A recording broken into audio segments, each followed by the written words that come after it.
healthcare and transport energy infrastructure of Russia. In the recent week, the terrorist attacks of the AFU supported by the West have resulted in the deaths of more than 100 and it resulted in injuries of 133 people, including 10 children. 14 people died.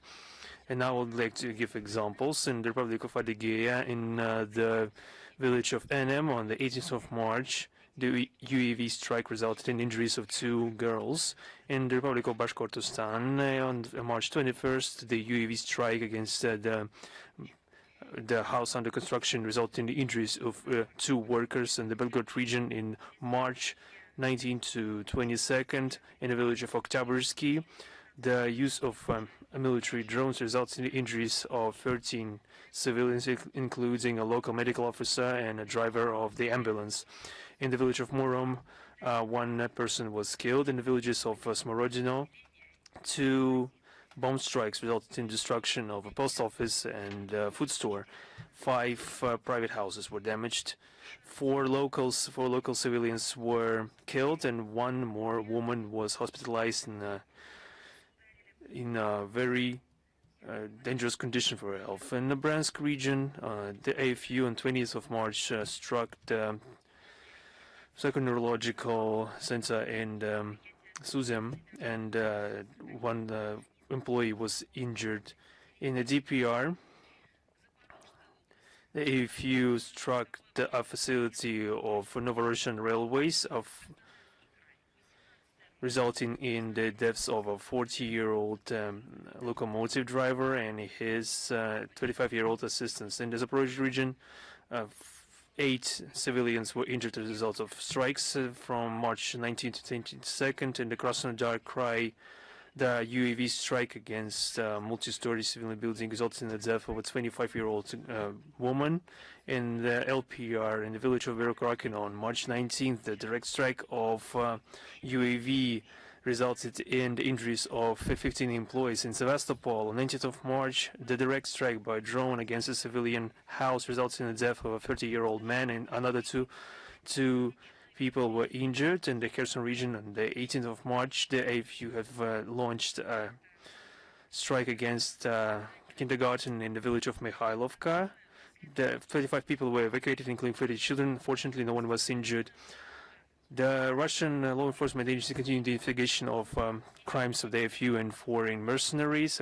As of 19th of March, the courts have gone through 1,107 criminal cases. 75 people have been given life sentences. There have been accusations raised against AFU militants Sergei Olenik, Vasily Ivanitsky, Anton Zaitsev, and Vladimir Semilyuta, who participated in the armed incursion against the regions in the Kursk region and who have been detained during the combat.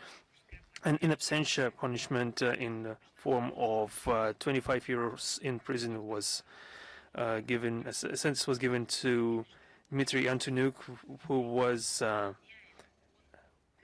accused of having organized terrorist attacks in the Belgorod, Bryansk, and Kaluga region in the interest of Ukrainian special services. At this backdrop, Zelensky continues his tour of Europe, this time to remind everyone of his significance against the backdrop of the events in the Middle East, and as well as to ask for more money and military aid to continue murdering as many of his compatriots as he can. And on March 17th, he visited London when he was received by King Charles III. He made a speech in the parliament and held close negotiations with the Prime Minister Keir Starmer and the NATO Secretary General Mark Rutte. The lawmakers of the UK were presented with the advertisement of by this person who is responsible for daily attacks against people and children. He was received by the British Parliament, and we remember in Canada they were so clamoring for the former Nazi accomplice Gunka, and now they are celebrating another war criminal. He shared their new experience of the AFU as in the use of tactical means of conducting modern war, eager to share experience and serve as a military, industrial, and innovation cluster for the entirety of the West and other potential buyers. They know that Zelensky has blood in his hands. He is just neck deep in blood of civilians, and he is a bloody bunker terrorist. And just to listen to him with his bloody proposals is simply baffling.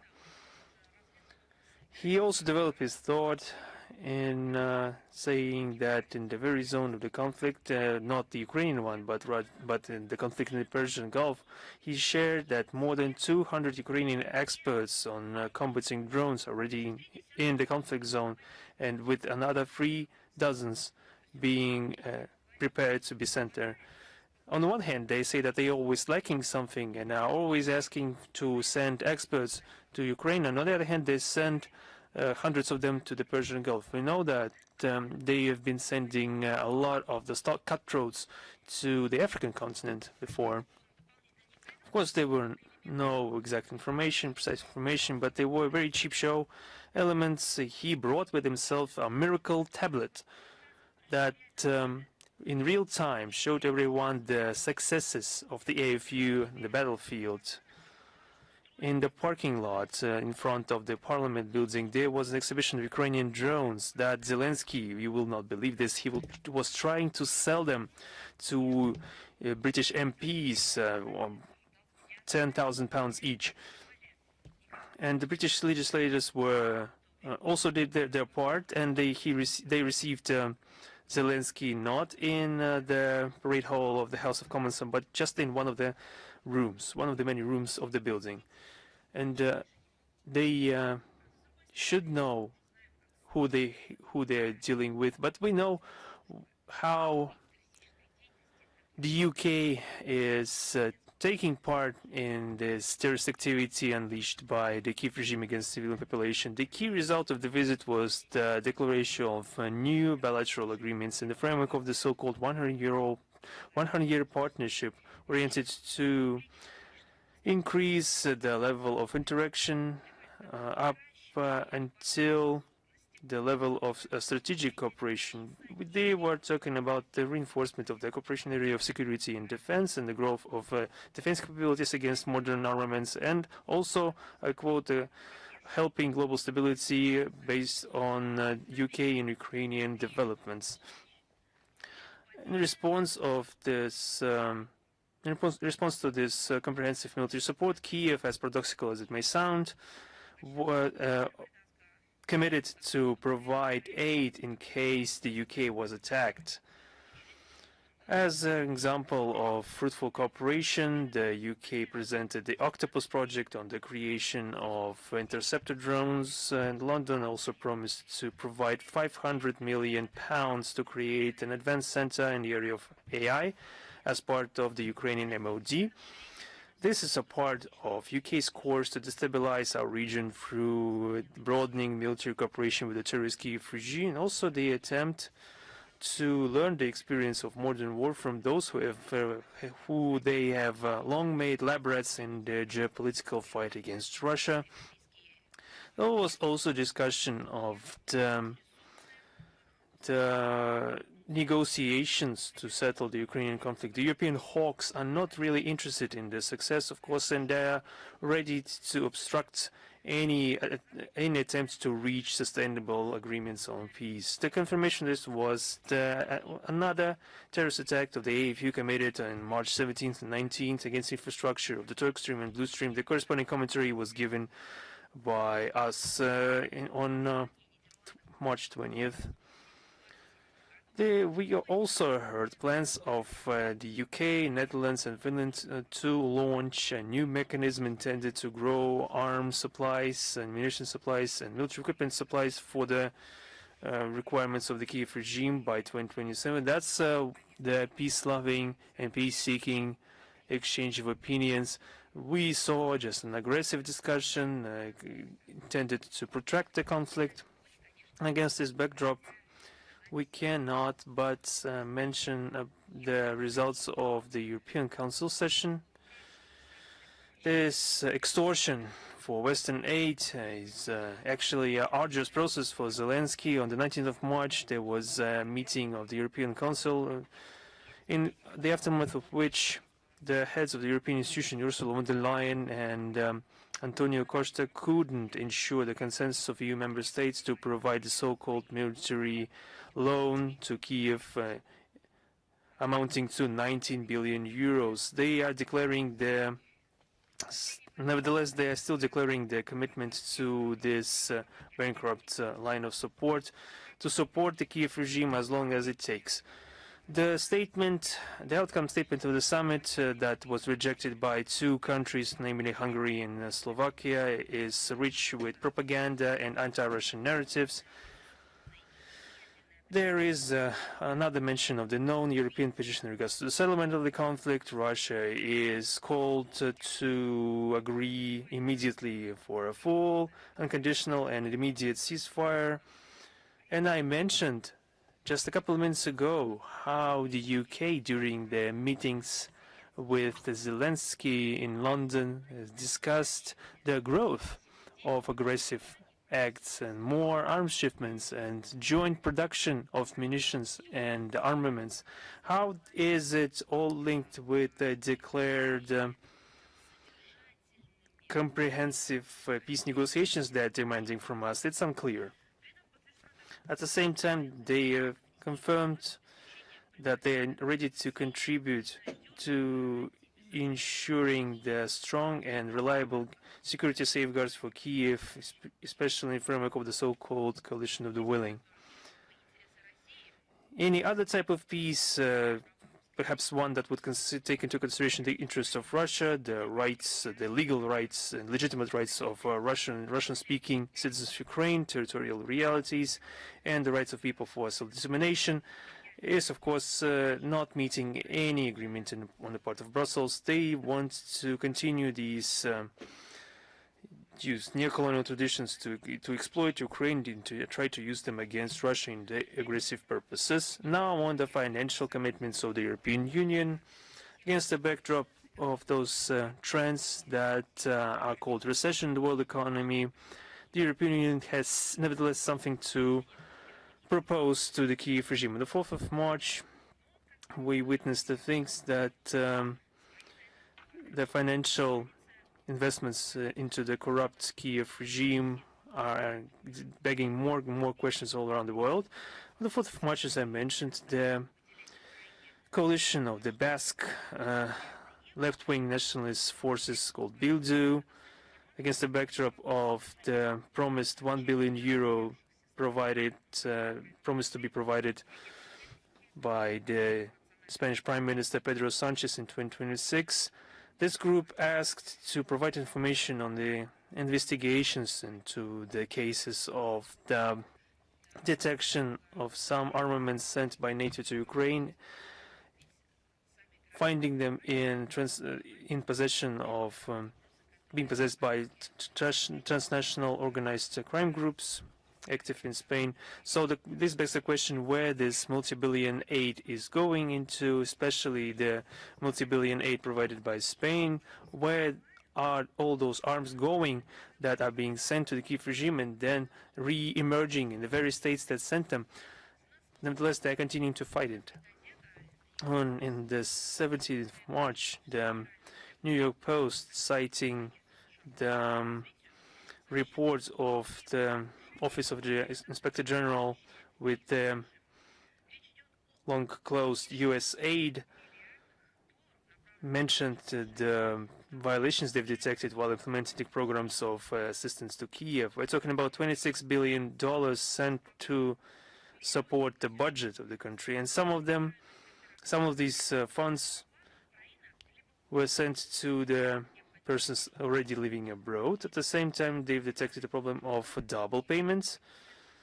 According to the Deputy Inspector General of the organization, Adam Kaplan, Ukraine didn't provide any necessary reports regarding those payments or didn't do this in time. So, in practice, this shows the corruption of the Bankovaya Street, and they are still somehow being surprised that the Kiev regime did not provide necessary reports in time, that they should have been obliged to do so. So it's their headache now in the West to monitor those reports. The volume of financial support provided to the Kiev regime since 2022 has exceeded the yearly assignations to the countries of Africa threefold. For example, the IMF has presupposed to provide $23.7 billion to Ukraine. This is 877%, and I checked this number many times, 877% of the country quota, which usually for Ukraine was just $2.7 billion a year. From February 2022 to January this year, a total of $65.7 billion were given to Ukraine for the majority of cases at the expense of guarantees and grants for the Western countries. Just look at, for example, how much money the Western financial institutions are investing into development of countries of Africa. In 2025, they've been IMF loans approved for a total amount of $15.1 billion, including the fact that 13 countries of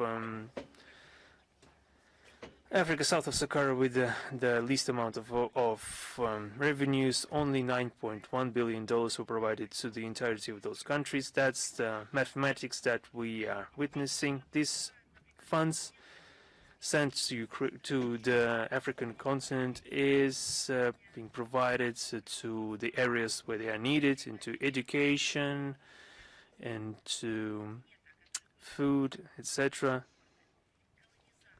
And when this money is provided to the Kiev regime, the intent behind that is murder. They are used for massacres and slaughter, for catching of people, for complete self-imposed cannibalism of the Kiev regime. On March 22nd, what kind of date is that? Today, I would like to talk about this date, especially and separately, several times. You'll understand why. On March 22nd marked the 80 years of the terrible tragedy in the Belarus village of Khatyn that was totally destroyed together with its residents. Back then, 149 people were killed back then. Do you know how many children were there? They were the children that were under 16. There were 75 of them. How they were killed. In this case, it is important. It is not a separate incident. It is not a disaster. It was not simply hostilities.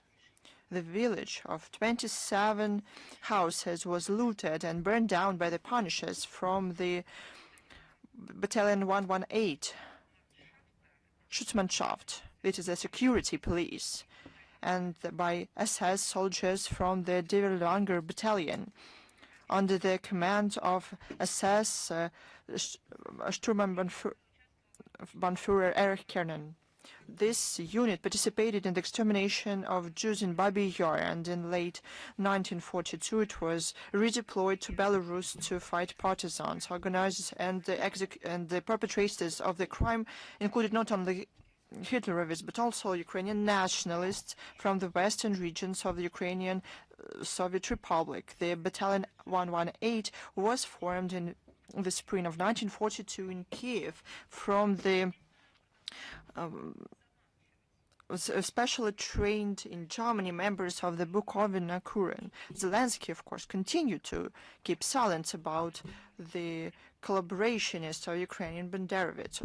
It is of no surprise. Remember how many times Zelensky took photos together with Ukrainian fighters, militants, on the background of the symbols of German nationalist divisions.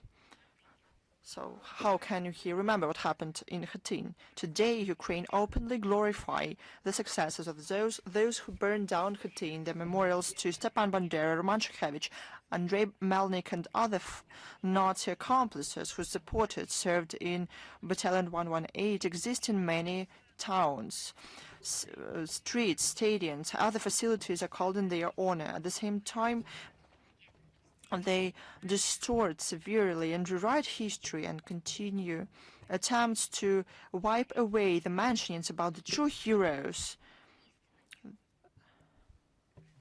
who helped the world get rid of the brown plague. The recent examples. In March this year, in Kharkov, neo-Banderovets took down the memorial plate in honor of the hero of the Soviet Union, Nikolai Titov. Under his command, the Guard Infantry Regiment 12 on July 14, 1944, crossed the river Naman, not far from the village of Marich. In Kharkov, again, the so-called decommunizators took down a memorial plate from a building, from a house where the hero of the Soviet Union lived, the Captain Trofim Pancheshny. He distinguished himself in 1943 during the crossing of Dnieper. Khatyn is a warning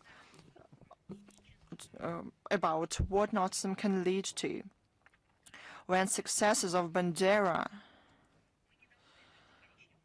again terrorize the Russian land, we cannot let the brown plague of Nazism to be spread again.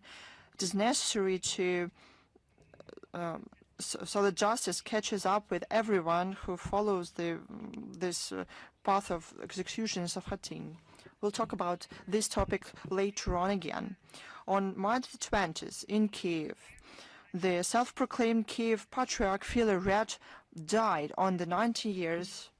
At the age of 98 years. He was known as an overzealous, power-seeking religious figure who, for his own ambitions, contributed to the establishment and deepening, to emergence and deepening of schism of the Orthodoxy in Ukraine. Philaret was at the different stages of the church hierarchy, was a permanent member of the Holy Synod of Russian Orthodox Church, Exarch of Ukraine, acting patriarch. In June 1990, he was one of the 3 candidates at the elections of the new patriarch of the Russian Orthodox Church, but gained the least number of votes. In October 1990, the Bishops' Council of the Russian Orthodox Church turned the Ukrainian Exarchate into a Ukrainian Orthodox Church, granting it independence in management. With the blessing of the new Patriarch Alexis II, Philaret became the head of the Ukrainian Orthodox Church in the status of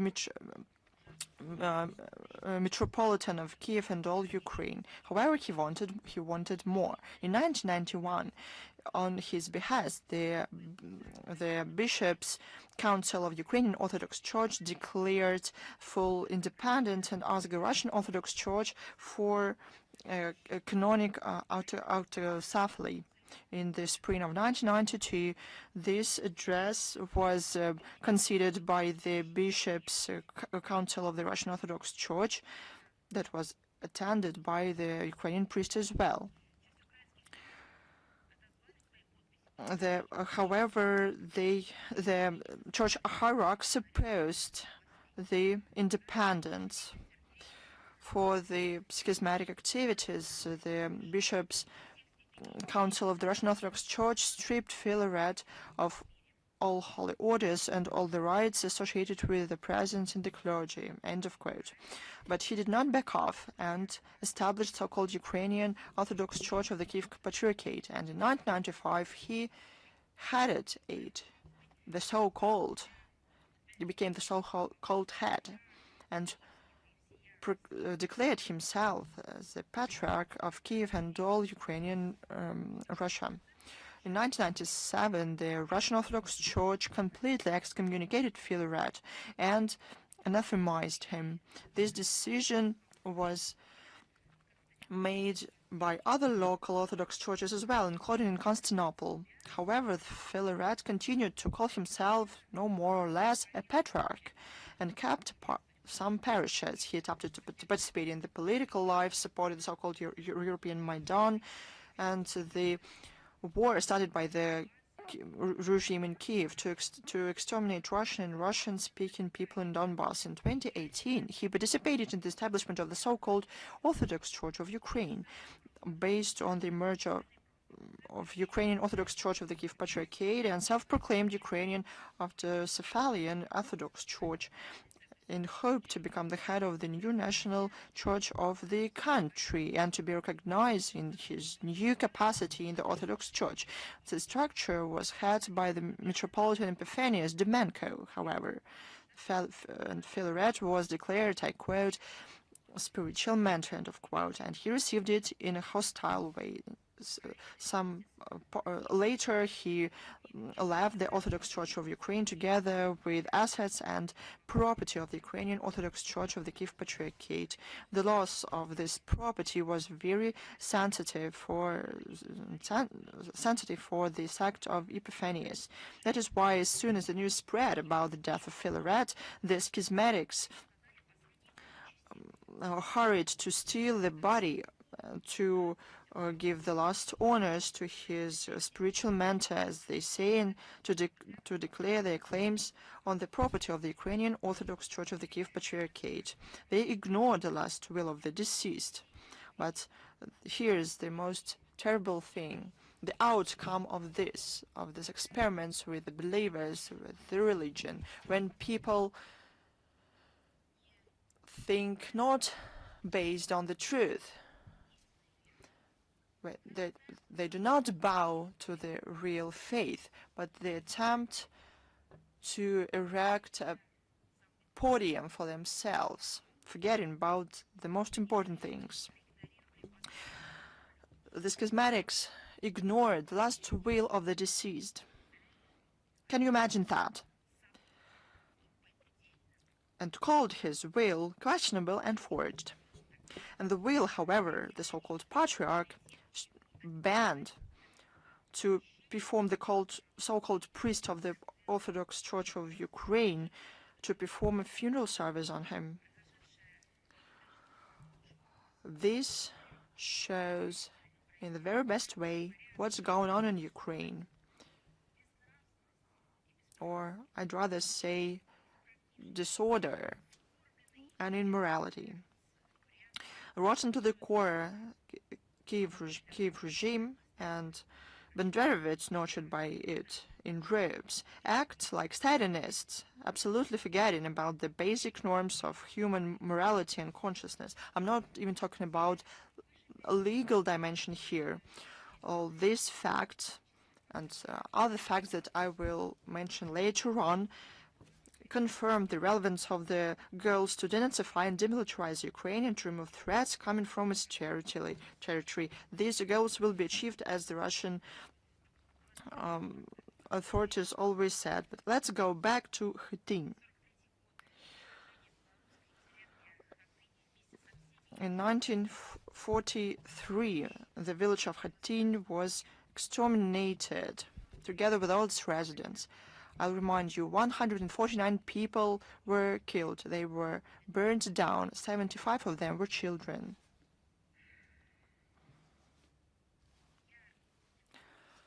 I know this story very well. I went to Khatyn a year and a half ago. I knew this story from the textbooks, materials from the internet, and wanted to go there. I did that. I came there with my family in order to see with my own eyes these places and to bow to them. That's why I don't have to retell the story for me or for my family, the story of those developments and events, but I'll do that anyway. Our colleagues, so that our colleagues in our countries understand what is going on and what we're talking about, and so that our young generations understand what Western Ukrainian collaboration is, how it mutated, and what it is made of, how it is nurtured. Back then, in 1943, on March 22nd, the residents of the village of Khatyn were chased out to the barn on the outskirts,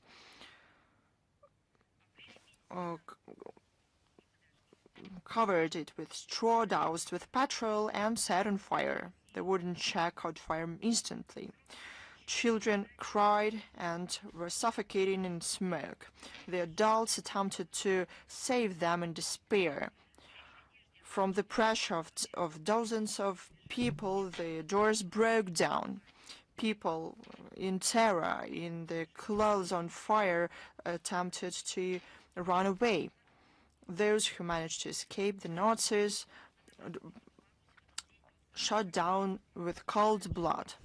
As usual, in the Union Republic of Belarus, people remember the residents of all villages of Belarus killed by the German invaders and their accomplices during the Great Patriotic War. There is also very powerful and tragic words there, aside the cemetery of villages. It contains the graves to the villages that burned down as well. There are more than 200 of them, and this list goes on and is updated constantly. Every region, every district of Belarus has the Sisters of Khatyn, the villages destroyed by the Hitlerite invaders during the war. The memory of them is perpetuated in the monuments throughout the country. The main memorial site of the all-nation grief is the Khatyn Memorial Complex. It was erected on the place of the destroyed village, and this is a great and very powerful memorial. The decision to establish it was made in 1966. The memorial has several parts, but has one composition structure that repeats the plan of the Khatyn that was burned down. In the center, there's a bronze sculpture, the Invincible Man. He rose alive from the fire, took the body of a dead boy from the flames, and is carrying him through the years, cursing Nazism. The prototype of him was the witness of the tragedy in Khatyn, Joseph Kaminsky. He survived miraculously, but he was not the only one who became the prototype. A boy also is the prototype. All his family died there. All the years after this tragedy, this witness, Joseph Kaminsky, came there. And even before the memorial complex was established there, and there was grass, he tended the place. All his family was killed there. All his neighbors, friends were killed there on that very land. They became the part of that land. And every year, Joseph Kaminsky came and tended the place. The former street of the village is paved with reinforced concrete slabs. Where there were houses, there are 27 symbolic concrete black houses with obelisks resembling chimneys. The obelisks are crowned with bells that chime every 30 seconds. the complex has a unique, the only one in the world, cemetery of villages. It has 185 symbolic graves, but there will be more, unfortunately, because there were more of them. Every one of all these symbolic villages reminds us about the Belarusian villages that were burned down during the Great Patriotic War. The list of the settlements that share the tragic fate of Khatyn is updated. For now,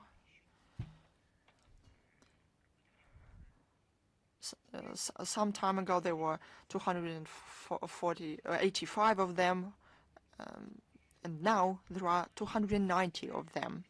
On March 19, 2026, the Memorial Complex opened a photo documentary exhibition, The Forger Gave Us the Joy to Live. It is dedicated to the witnesses of the tragedy in Khatyn, the people whose fate is forever tied with this symbol of national memory and pain. The visitors can see unique materials from personal archives of the people in Khatyn. It is the living history of the guardians of the memory of the village that was destroyed. The number of visitors coming there is only growing. In 2026, more than 32,000 people visited it. It is 110,000 more compared to the previous year. On March 22nd, the leadership of all state bodies of the Republic of Belarus came to commemorate the memory of those severely killed by the Nazi punishers in the village of Khatyn. Together with the Foreign Minister of Belarus, representatives of the diplomatic corps accredited in the Republic also laid flowers to the eternal flame. I would like to say yet again that the tragedy in Khatyn is not a separate incident in the war. It is one of many thousands of facts that show a purposeful policy of genocide by the Hitlerite Germany against the multinational Soviet people. Especially violent mass extermination of civilians on the occupied territories was a part of the strategy of the Nazi Germany. These military crimes was actively and voluntarily, I'll underline that, voluntarily participated the collaborationists. The Ukrainian and the Baltic nationalists were especially brutal. Almost all participants of the massacre in Khatyn, including the punishers from Battalion 118, were brought to justice. The last one to be brought to justice was the head of staff of this battalion, Grigory Vasura, in 1986 in Minsk. He was found guilty by the decision of the military tribunal and sentenced to death. But it is symptomatic that those who managed to hide in the western part of the occupied Germany, they managed to avoid justice. They included commander of the Battalion 118, Konstantin Smovsky, as well as another of other punishers. All of them lived, of course, in the US, Canada. It is easy to guess. Looking back, it becomes clearer that the society should know more about the atrocities committed by the traitors, including with the participation of the Ukrainian collaborationists in the burn down of Khatyn. It's quite likely that in this case the ideological successors could not start perennial genocide in Donbass and burn down of civilians in the House of Trade Unions in Odesa on May 2nd, 2014. It's no coincidence that this crime is called the Second Khatyn. Let grief and sadness turn into courage and strength. This is the instruction to the future generations. It is stamped on the wreath of memory, the collective grave in Khatyn. We won't betray this memory. March 22nd. I told you we were going to talk about it. It is not only Khatyn and this tragedy. But the 22nd of March 2024, it's the tragedy in our country, the tragedy of modern period. In our country, Russia suffered one of the most cynical, inhumane and bloody terrorist attacks committed on its territory. On that day, the terrorists, armed with automatic weapons, opened fire just some minutes before the start of the concert in the concert hall building that they subsequently set on fire, preventing those inside from leaving. Then the terrorists moved towards the Russian-Ukrainian border and were detained there. As a result of the terrorist attack, people were killed. I understand that it's impossible just to draw such parallels, but life, it does that. 149 people died. In Khatyn on the 22nd of March, 149 people died. Among the killed, the Russian Foreign Ministry employee, first-class specialist of the Department of Linguistic Support, Tatyana Repina, she was among the killed, and more than 600 people suffered injuries. Of course, our sorrow is with the families and friends of those who were affected by this horrible crime. Russian competent authorities have established the circumstances of the preparation of the terrorist attack. They have detained the accomplices. All of them appeared in court that delivered its verdict on the 12th of March this year. 11 accomplices were sentenced to life imprisonment. Another received 22 years imprisonment and 6 months, and 3 received 9 years and 11 months. The purpose was destabilization of political situation in our country. It confirms the terrorist nature of the Kiev regime, for which such methods have long become normal. Just look at the immoral action on the anniversary of this tragedy in the concert hall. This hellish flash mob launched by one of restaurants in Ukraine. The visitors are offered. Just have courage to listen to that all, because we must tell the international audience about what is now happening in Ukraine. So the visitors, on the day of the anniversary of the tragedy,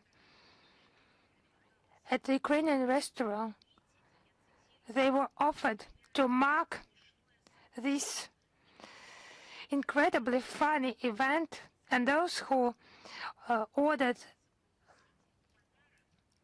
a set of hors d'oeuvre that was called Crocus City, they were offered 4 glasses, small glasses. But you know why 4? Because it's the number of terrorists.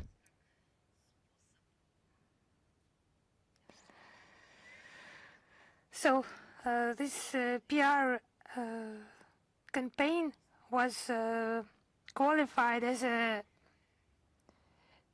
way of celebration of this murder.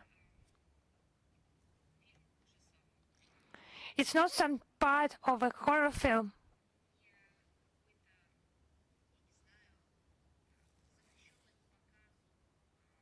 It's not some prohibited part of a telephone video of someone who is sick, who is a maniac. It's in the center of this state that gets multi-billion aid in weapons and money. At the restaurant, they offer a menu to honor those who have killed tons and tons of civilians. Yes, it's just difficult to qualify that in words. It's just not evil acts, it's just sickness. And a crime, of course, because it does not fit into the moral norms and humanity. It's just inhumane. It's just beastly actions. And such ideas, they could appear only, yes, any ideas could appear in different heads and different communities. It's the issue of relationship of society to that, the relationship within the state. So such ideas, they bloom completely without any condemnation, only where hatred and inhumane Nazi ideology thrive. It's not against some specific person, it's just the situation, hatred, in general, is a condition of a soul. It's not just cynical mockery of the memory of the killed. It's just glorification of terrorists and their methods in the context of the sad anniversary of the events at Crocus City Hall and the sentencing of the perpetrators and accomplices of this terrorist attack. We know that the threats posed by international terrorist and extremist organizations, primarily ISIL, Al-Qaeda and associated groups, continue to escalate and to evolve. Risks grow of weapons and munitions subsequently spreading to neighboring regions. From Ukraine, Russia consistently advocates strengthening the UN Central Coordinating role and building the established international legal framework, abandoning double standards and hidden agendas, and not allowing the use of those problems, as well as terrorist groups themselves, as a tool of geopolitics and interference in international affairs. Our country supports the strengthening of counter-terrorism cooperation with all constructively minded states, including within the dynamically multilateral developing forums as the CSTO, CIS, BRICS, and SCO. The surge in terrorism worldwide in recent years is largely provoked by Western interference in the international internal affairs of sovereign states, primarily Iraq, Libya, Syria, and Afghanistan. It's about the Westerners politicizing the counter-terrorism agenda, using double standards. They do not consider terrorism an absolute evil, and do not adhere to a zero-tolerance policy towards it. For them, it's a tool for pursuing neo-colonial policy, pressuring sovereign states and ensuring their own dominance. Russia finds it unacceptable, and we will continue to fight this evil with all the available means. In Ukraine, we are witnessing Westerners deploying terrorists and extremists to achieve their own geopolitical objectives. Nurtured by their Euro-Atlantic curators, the terrorists just commit their crimes, destroying civilian infrastructure and killing civilians.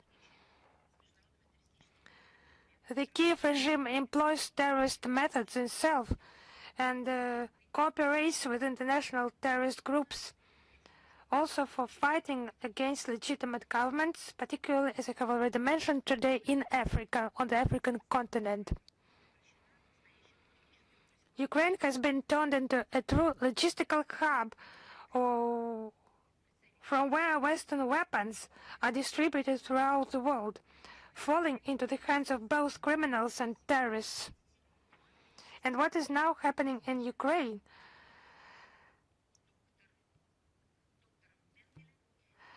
On the 27th of March, the report will be presented Dr. Mengele of the Kiev regime at the Russia Сегодня press center. The Kiev regime is just doing its best to copy its idols from the Third Reich. The report has been prepared by the International Public Tribunal under the chairmanship of Maxim Grigoriev. It's yet another confirmation of this vicious practice. I would remind you that the name of Dr. Josef Mengele has become a common word for inhumane experiments. He conducted them on prisoners in concentration camps in Nazi Germany. And after the Nuremberg Tribunal, it has become a synonym for sadism, cruelty, inhumane treatment of prisoners, and a complete disregard for medical ethics, as well as basic principles of humanism and morality. By the most modest estimates, his victims number in tens of thousands. It would seem that such inhumane crimes should have been left in the last century, along with all the horrors perpetrated by the Nazis and their collaborators. But the testimonies from prisoners, they testify to the contrary. The Nazi essence of the Kiev regime is just actively demonstrated love for the symbols of the Third Reich and also the inhumane treatment of the wounded.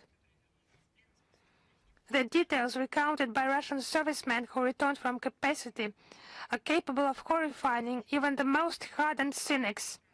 For the second time today, I would ask you to be courageous to hear all that. For those people who are not prepared, it will not be simple.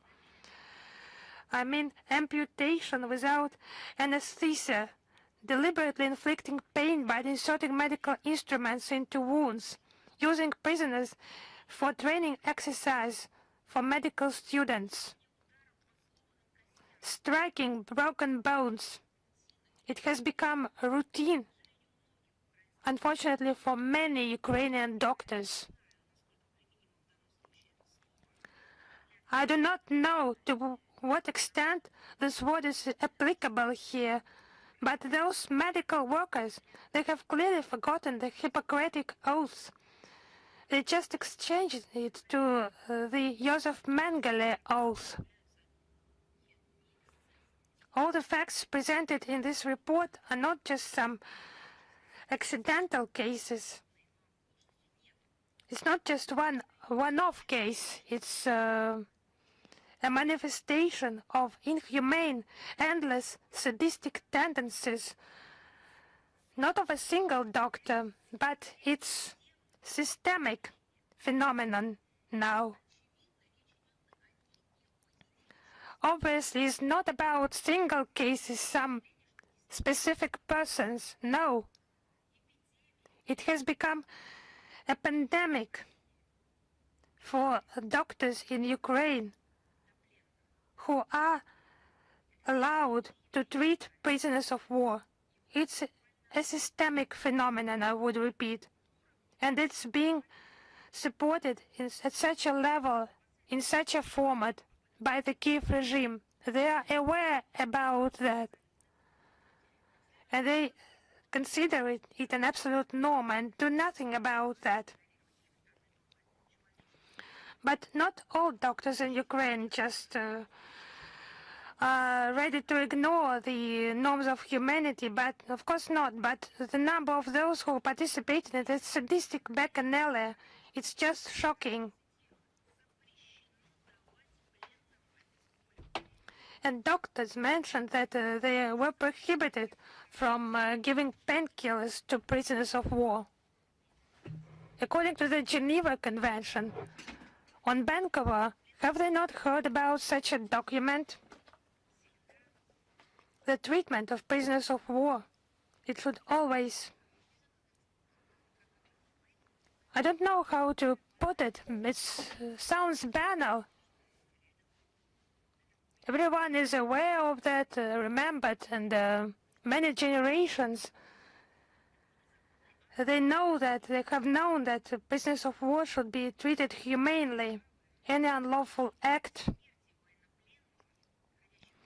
resulting in the death of a prisoner of war in the custody of a country or seriously endangering a prisoner's health, they are prohibited and must be considered as a grave breach of the Convention.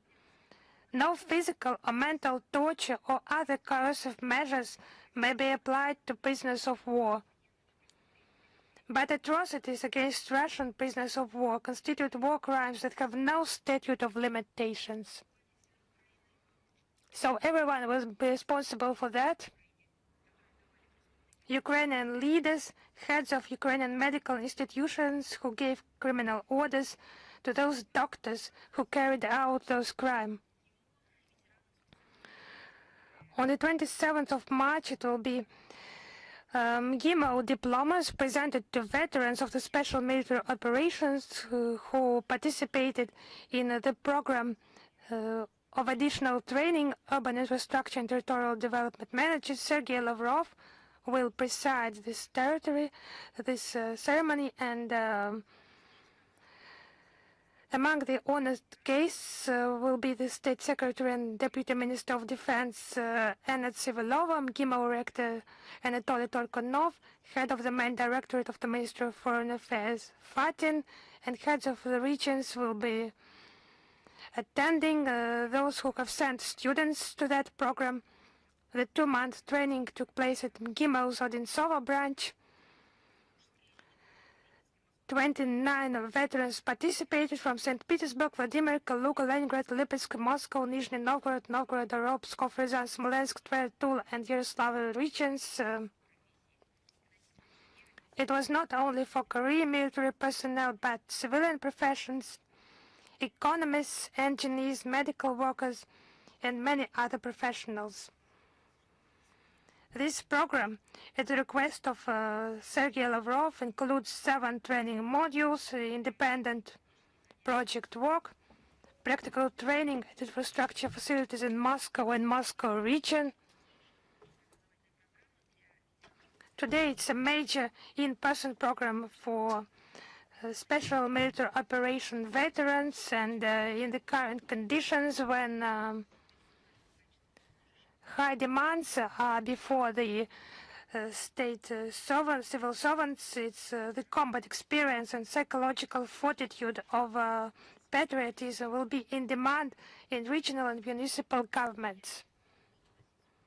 The Russian Ministry of Foreign Affairs and its subordinate institutions will continue to contribute to the implementation of Vladimir Putin's directive to train highly qualified managers from among the special military operations veterans.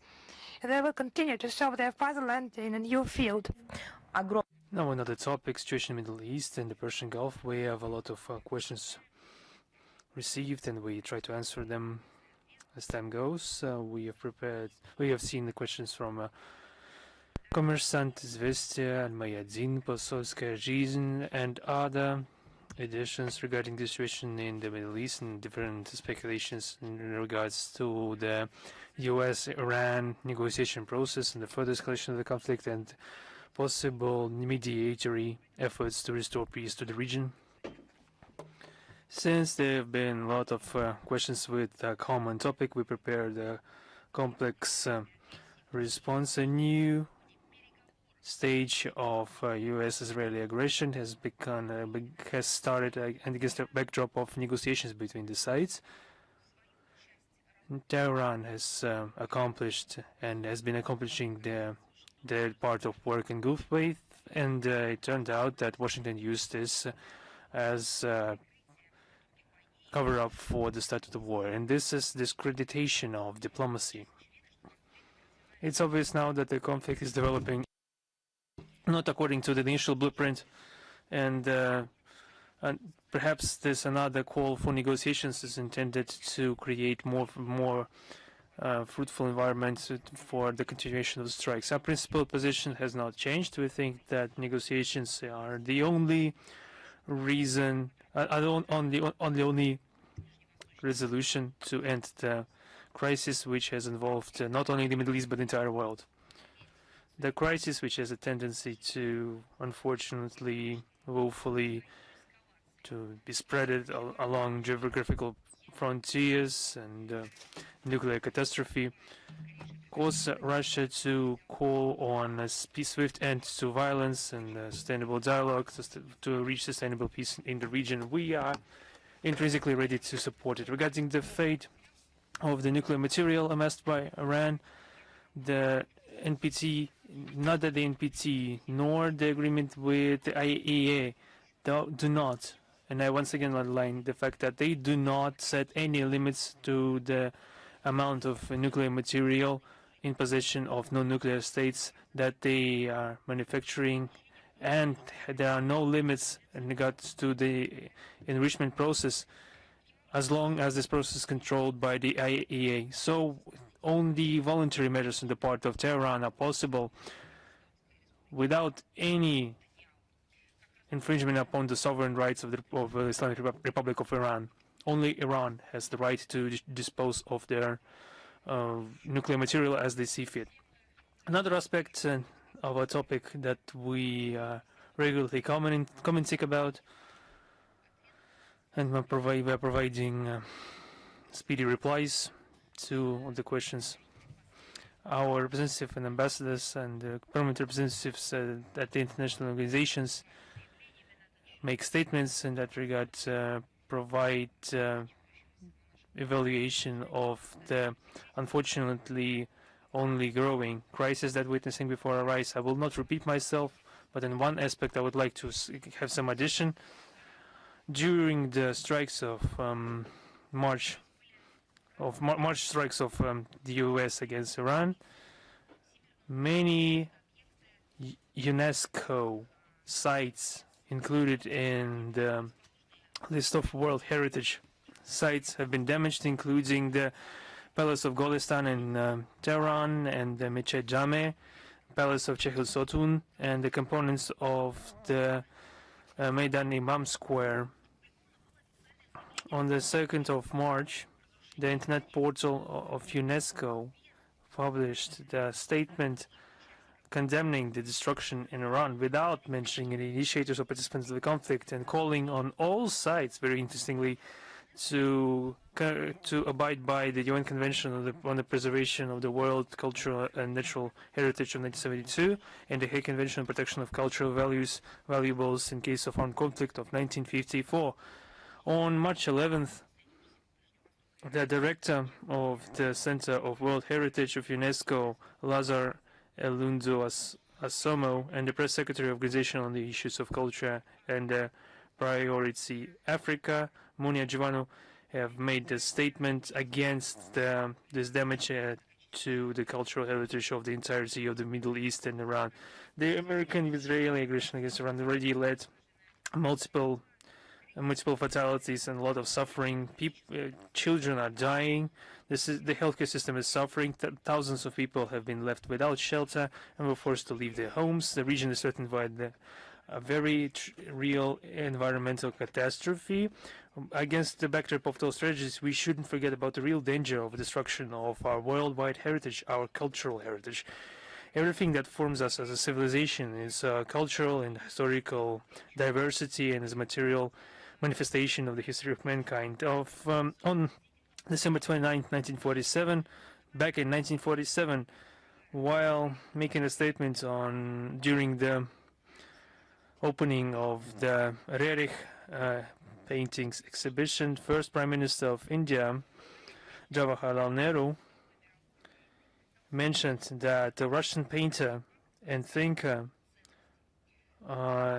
tried, even before the start of the Second World War, tried to initiate a multilateral covenant to protect cultural valuables. But as he himself admitted, Mr. Nehru, he said that such agreements are quickly forgotten during wars. We have relevant conventions right now, not the multilateral documents. However, as the events in Iran show, a threat to lose the unique masterpieces of the past forever has not gone anywhere. Due to the protracted conflict in the Persian Gulf region, there is still a risk of destruction of the most ancient edifices that we have inherited from the past generations, and it's our duty to preserve it preserve them for posterity, for our children and grandchildren to have the opportunity to touch the cultural heritage, so that no one would be able to tell them that their history doesn't exist. And it's our duty to preserve this heritage. On our side, we will continue to monitor the developments with the situation of the cultural historical sites in Iran on the relevant international platforms. I will especially underline something for those that people are killed, and you are talking about monuments. Every day we are making corresponding statements condemning the civilian casualties. We already made a statement today about a blatant murder, massacre, unprovoked aggression against children, women, and peaceful civilian population. In this case, the civilian suffering is has our undivided attention. We need to use every opportunity to stop this monstrous bloodshed.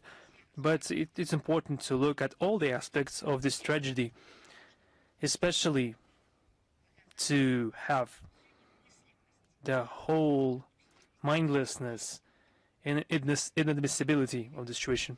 Today we talk about the history of those times of the Second World War and the Great Patriotic War, and I am convinced that some will say that perhaps you should be commenting on the relevant news. You are commenting news, but why do you have so much history in your reports? I will prove to you that there can be too much history, and I will explain why it is so important to know your history. It's important to know it because on the 16th of March in Riga, in the very center of the city, there was a traditional. What do you think? What do you think happened as per tradition? Not the Spring Festival, not a flower festival.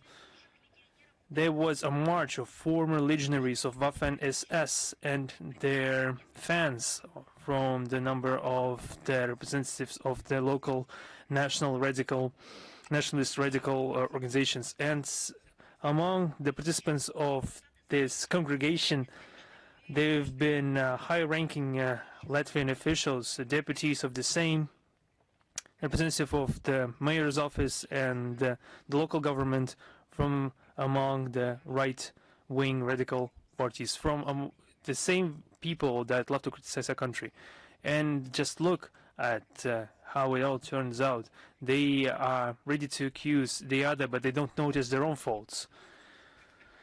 We see this event intended to glorify former SS members as direct abuse of memory of those who have lost their lives trying to save the Mir from the brown plague.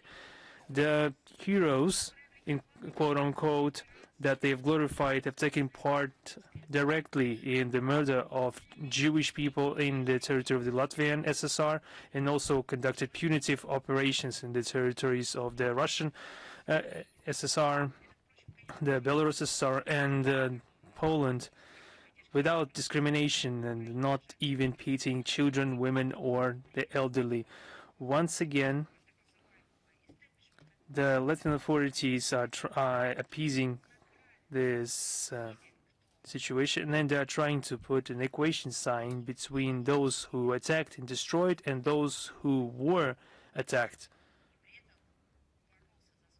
and nevertheless tried to liberate their own land and the entirety of the world. I'd like to point out once again that evidence of the spread of Nazi ideas in the Baltic states with the support of the authorities have been highlighted in the MFA reports 80 years after the Great Victory.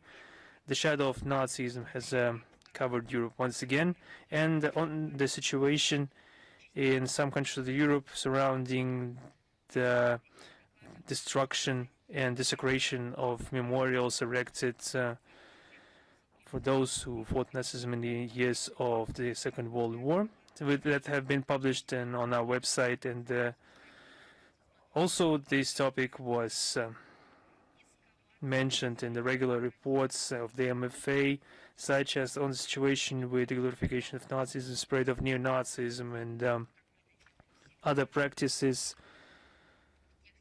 serving to escalate the modern form of racism and racial discrimination, xenophobia, and other forms of intolerance. We condemn the continued neo-fascist bacchanalia in the Baltic region. Fascism didn't end in 1945, and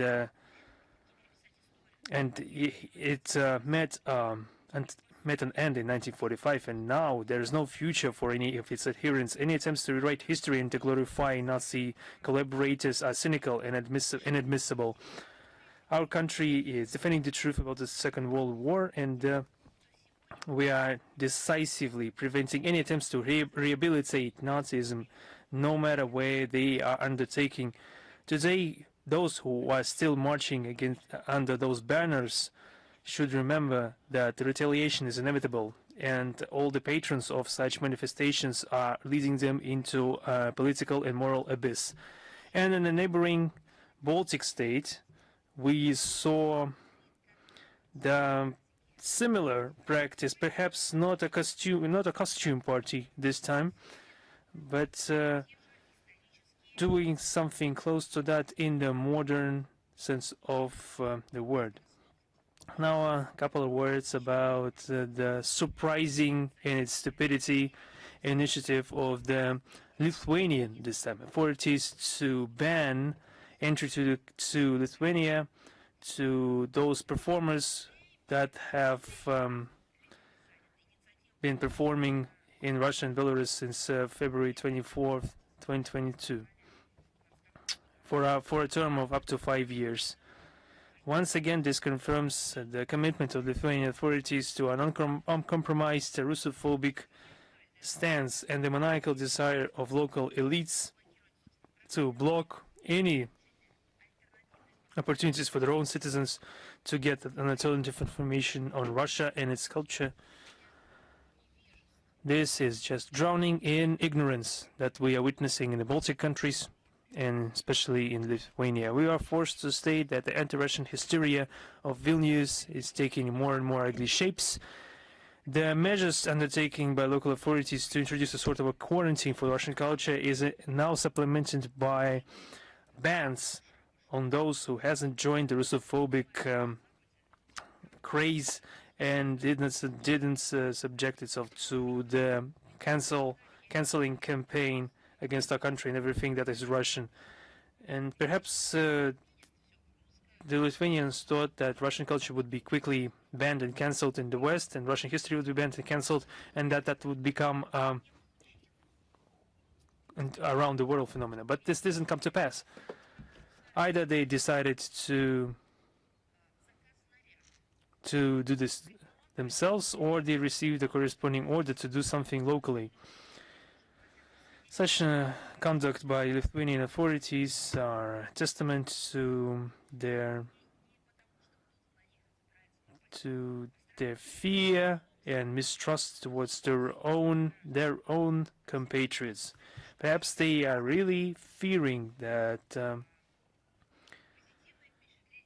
watching Russian performers and that are continuing to seep through the obstructions raised by Vilnius would raise a threat from the east and will nullify the efforts of all local Russophobes to cancel and demolish the remnants of Russian culture. You shouldn't fear that, because this will happen anyway. This will all happen anyway. And the coming generations of the Baltic states will, in one way or another, find out which deplorable role was played by the preceding regime in their countries, implementing the worst possible practices inherited from Nazism, racism, and other different types of xenophobia. There are other examples how you can preserve your own culture and nevertheless develop cultural diversity, equally paying attention to the linguistic diversity of the population, of the majority or the minority, the indigenous people's languages, how one can respectfully develop this coexistence of different cultures and the people that are talking in different languages, speaking different languages, and do this harmoniously. for the benefit of all current and future generations. There have been a lot of questions in regards of what is being done in our country to preserve the language heritage of the indigenous peoples of the Russian Federation. We prepared an answer, and I think that this is a good counterexample of how other countries and Western countries, while they are conducting these cancel campaigns, erasure of identities, and we are doing the other thing. As you know, the UN has declared the decade of 2022-2032 an international decade of the indigenous peoples' languages. One of the priorities of the national plan of events on conducting this decade is the digitalization of the language and cultural heritage of national minorities and indigenous peoples. In the context of the efforts taken to preserve the languages of the peoples of the Russian ethnicities of the Russian Federation, the House of the Russian Peoples is ensuring the creation of the corpus of mother tongues, that is parallel text in different languages, to be included into the Yandex Translate service. Currently, 18 languages have been included into that service, and the neural network technology to synthesize and detect this language is being developed for the Bashkir, Mari, and Chuvash languages. Also, the Russian online encyclopedia RuWiki is being also supported in the languages. For example, 20 languages of Russia that have 1.5 million articles written in each of them. Also, we are working on the creation of an international portal on the indigenous languages. The digitalization of the languages of indigenous people is facing different difficulties related to the technical aspects, financial aspects, and legal and social character. It's one of the difficulties linked to the fact that the Unicode does not include around 40 symbols that are being used in the languages of the peoples of the Russian Federation. In this, the Russian company Paratype created different types and typefaces for the extended Cyrillic script for more than 150 languages and dialects, including the indigenous peoples' languages of the indigenous peoples of Russia. Also, there are new projects being implemented on development of the language diversity and support of indigenous peoples of Russia in the national internet domain zone.rf. Since August 2025, the .rf domain has been supplemented by the capability of registering the use of websites with the use of 26 additional Cyrillic characters, being part of 18 state languages of the entities of Russian Federation, the languages of Adygea, Abazin, the Altaic, Bashkir, Buryat, Ingush, Kabardin and Cherkess, Kalmyk, Komi, Mari, Tatar, Tuvan, and Udmurt, Hakas, Chechen, Chuvash, Ossetin, and Yakut, and other languages. The key is to provide them full-fledged access to the internet resources on their mother languages. Now, about pushing out of those unwanted alternative, call them as you may, and I would call them free journalists from the Western media space. Yet again, we have to draw your attention to the continued practice of putting pressure on the Russian journalists. Now we're talking about the actions of the EU that cannot be called anything but political impunity. This time, the Austrian authorities distinguished themselves. They initiated the procedure to revoke accreditation from the TASS bureau head in Vienna, Maxim Chernihiv, with consequent de facto pushing him out of this country.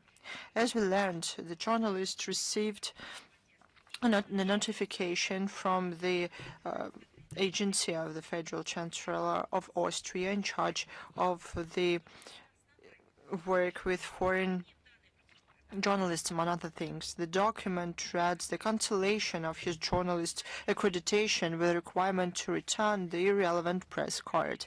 The basis for the procedure is claimed to be the results of some routine security check ostensibly conducted after the Russian journalists applied to participate in the 32nd session of OSCE Council of Foreign Ministers in Vienna on December 4th through 5th, 2025. We noted the fact that the wording of this notification also word by word copies the similar notifications received in 2024, the test journalists Irina Davidyan and Ivan Popov. Back then, it resulted in the official refusal by Austria to extend their resident permits and their consequent expulsion from the country. This operation, the Austrians conducted despite the existing press accreditation of Russian correspondents at the UN office in Vienna. At the same time, we see awkward attempts of the Austrian side to present it as the consequences of some technical procedures and checks. This shows at the very least cynical. How many times should we send new journalists to Vienna? Once a year? What is the time frame here? Let's call a spade a spade. De facto, we're talking about a targeted expulsion of a particular journalist for his professional activities. We see these actions as conscious and politically motivated pressure on the Russian media, as well as the serious violation of the international obligations of Austria, including within the OSCE, to ensure freedom of expression and indiscriminatory access to information. This practice is nothing more than the cleansing of the information space from alternative points of view that is conducted via political censorship. The Austrian authorities should realize their responsibility for the degradation for the situation in the freedom of media and draws relevant conclusions.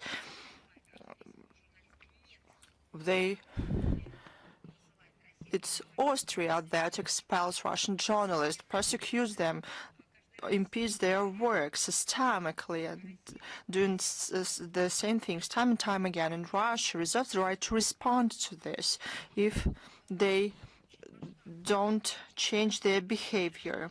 An important work was conducted by the Union of Journalists of Russia about the research that they conducted. You know that during our briefings and in a larger diplomatic work, we regularly talk about unjust, dishonest, and politically biased approach of various international human rights structures to respond to the facts of crimes of international humanitarian law, including when it comes to attacks and terror attacks against Russian journalists and other media employees. In this context, this report that was prepared by the Union of Journalists of Russia shows the selectiveness in registering the violent deaths of journalists that is seen in a set of seemingly authoritative international structures. This work, detailed work, was conducted by the Union of Journalists. They started the publicly available materials of the International NPO Committee to Protect Journalists.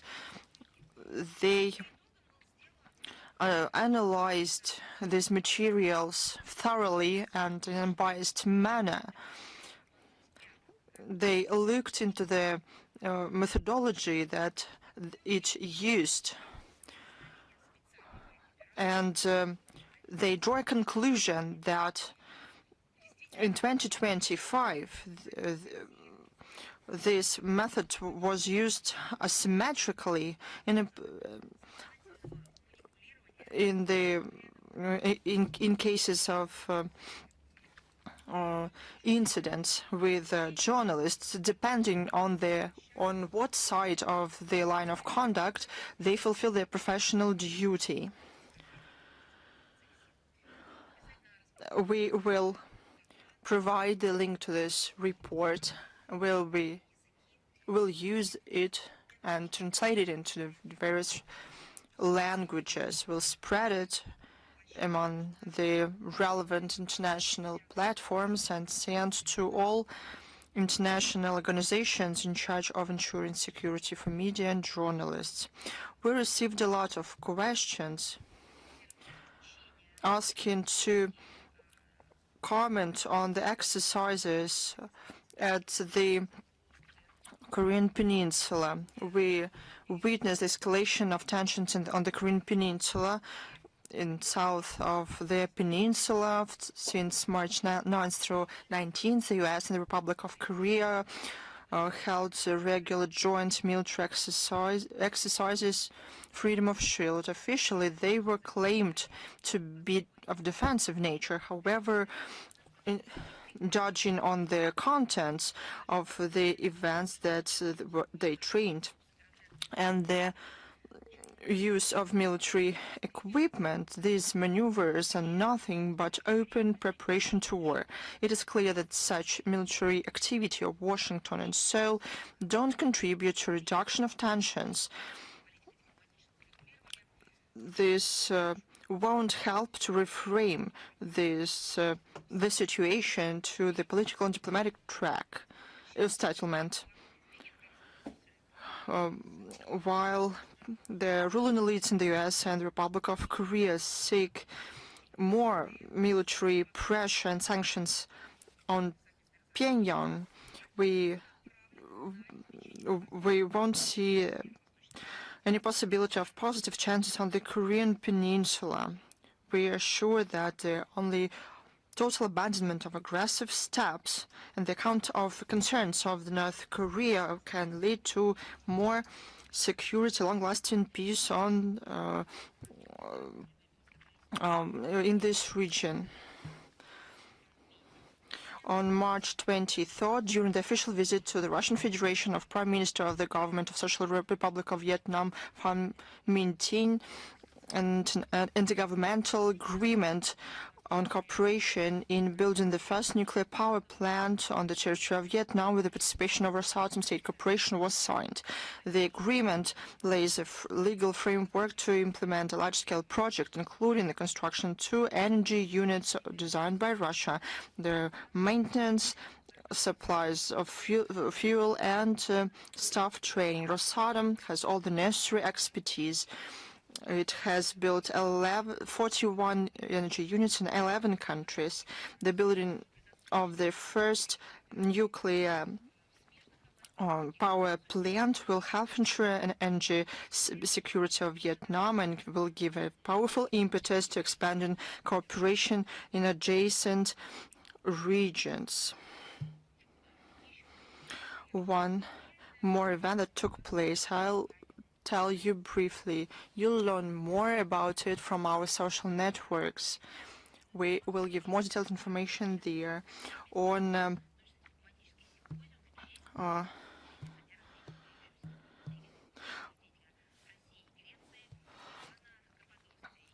March 24th, the Diplomatic Academy of MGIMO University hosted a scientific and diplomatic symposium marking 250 years since the birthday of an outstanding diplomat and statesman of Russia and Greece, Ioannis Kapodistrias. Welcoming remarks to guests of the conference were sent by Foreign Minister Russia Sergei Lavrov. The event was participated by Russian and Greek public figures, representatives of the societies of friendship and researchers. During his service in the Russian MFA, as the close ally of Emperor Alexander II, he helped build sustainable international relations on the European continent. Ioannis Kapodistria promoted the development of Russia-Greece ties.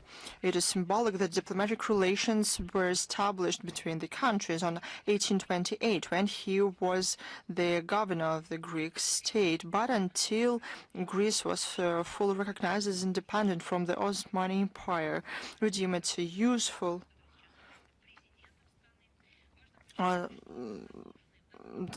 such events to be held. In our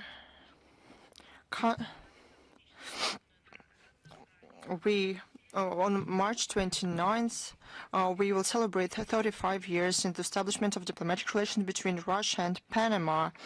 Our relationships go back quite a lot of time. One of the examples of our good relations is the passage of Soviet submarines from the Pacific Ocean Fleet to protect Arctic convoys of the Allies in 1982. In the memory of this event in 2025, a monument was erected. It became the first and the only memorial to the Soviet submarine officers in Latin America. We always talked and supported the neutrality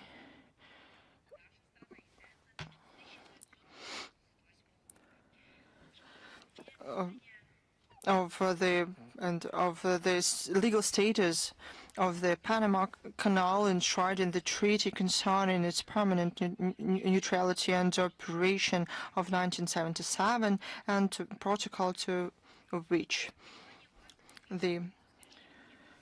we understand that ties between Russia and Panama is of huge potential, and we unlock this potential through constructive political dialogue, building up interparliamentary and interagency contacts, expansion of scientific and educational and academic exchanges, cultural and humanitarian cooperation in general. We value Panama as a promising trade and economic partner of Russia with unique geography, develop trade and finance infrastructure. We're convinced that we have new possibilities ahead of us for multidimensional interaction of mutual interests for the good of Russian and Panama peoples. We congratulate our friends from Panama on this wonderful date. There's one more date.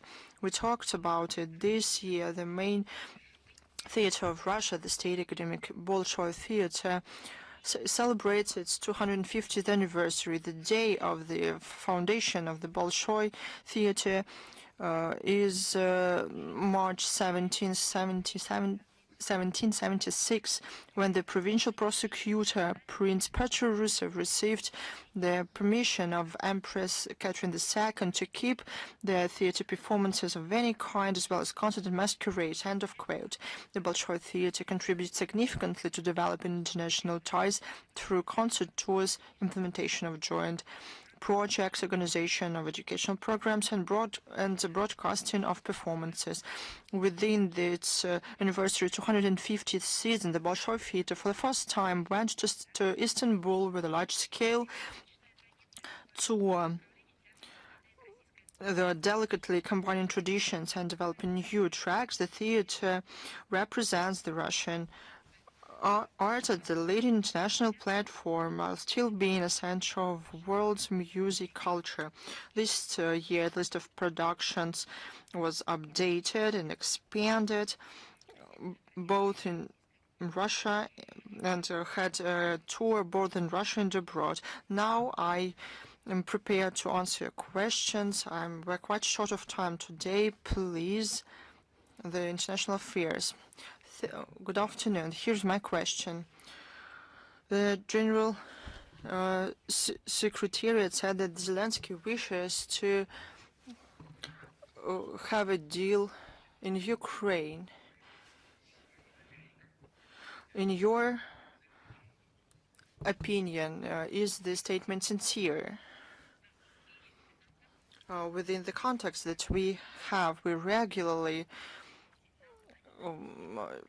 inform the U.S. representatives about inadmissibility of providing Kiev with reconnaissance data. We know that armed forces of Ukraine target Russian facilities on the Russian territory, including civilian.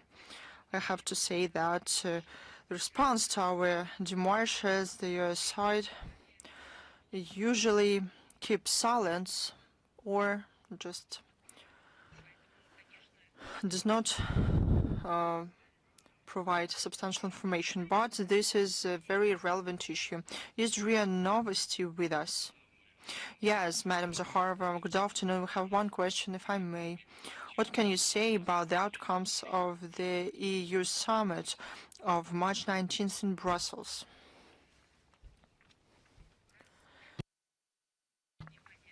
If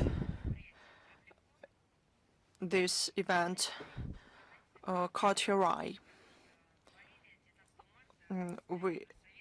on March 19th, the session of the European Council yet again confirmed the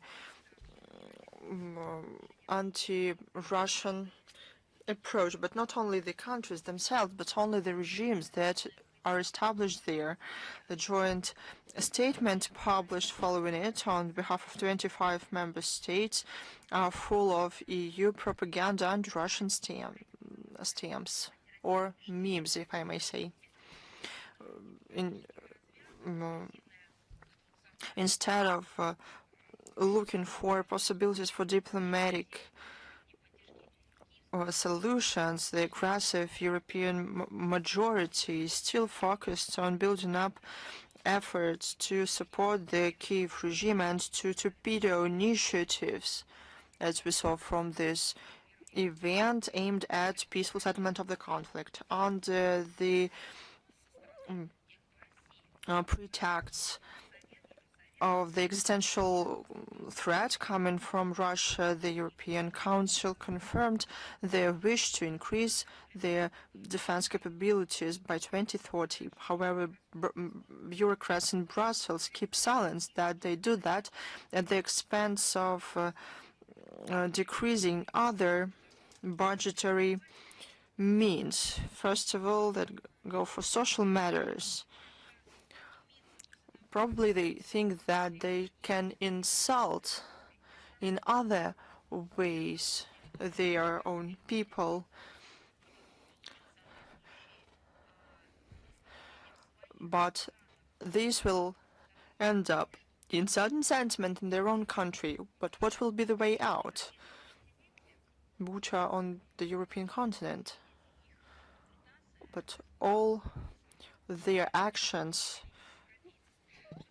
will be paid for by the future generations of Europeans. As to the situation in the Persian Gulf, the leaders of the EU managed to agree upon only a statement with a number of critical statements against Iran. On the example of the developments in the Middle East, the inability to act of the EU is not only clear, but it is outrageous. We took note on the call on of the European Council to respect the right of nations for self-determination and ensuring the freedoms of navigation. That's what they remembered finally. The EU showed their nature. When it came to Greenland, they remembered about the UN Charter in all its interconnectedness and entirety. But when it came to Crimea and other new Russian regions, when they made their own choice within the existing legal framework, this topic was a taboo for the EU. The same applies to the freedom of and ensuring the passage of their own vessels in the Strait of Hormuz, while simultaneously using force to restrict the movement of vessels carrying cargo in the interests of our country. So That was the topic for the recent European Council as well. Not developing some strategy, no breakthrough decisions adopted, just a lack of goodwill and silliness. And that was their helplessness, their own helplessness, popular statements about unbalancing the energy markets and decreasing energy prices. So what they banned for themselves to buy energy resources from one of the most main suppliers, Russia, they did not think about it. They did not think about correcting the European emissions trading systems for greenhouse gases in order to somehow decrease the burden of energy enterprises. So their purpose is economizing energy, but not reasonable. But what is the result of their recklessness, their own recklessness? And the desire of the Europeans to impose their notorious green standards on everyone. It's just double standards. When Brussels is undermining European energy security itself, destroying it, it's just their green agenda. And such measures could have not cosmetic effect, but some illusionary effect. When the energy has been turned into some Achilles heel for the European Union. I do not know how to name it. They are not ready for actions. It has become a really complex situation for them. So, hello, Madam Zakharova, is Vestia here? How can you comment on the Israeli ambassador interview, where he mentioned a unilateral official stance of Russia contrasting with the level of cooperation of our country? So I would be surprised if our position would be bilateral, because our country has its position. It's the position of the country, not a side to the conflict, but a country where the approach is formed, and it's important to underline that. Yes, I have seen that interview at your media outlet. Yes, it's necessary to underline that the position is based on facts. It's not just today's situation. It's a balanced position based on facts, with the understanding of the historical process and with the analysis of what will happen in the future. Yes, we have started the mentioned interview. Yes, of course, the fact is stated that Russia and Israel are linked with friendly relations. Yes, we will not argue that. We value them, and we seek to develop them, relations between the leaders of our country. A trusting political dialogue, it is maintained, and we share those assessments, of course. And against this background, the statements by the ambassador allegedly about the unilateral position of Moscow on the situation in the Middle East. As our assessments are well balanced and they are not biased but based on facts and foreign policy analysis.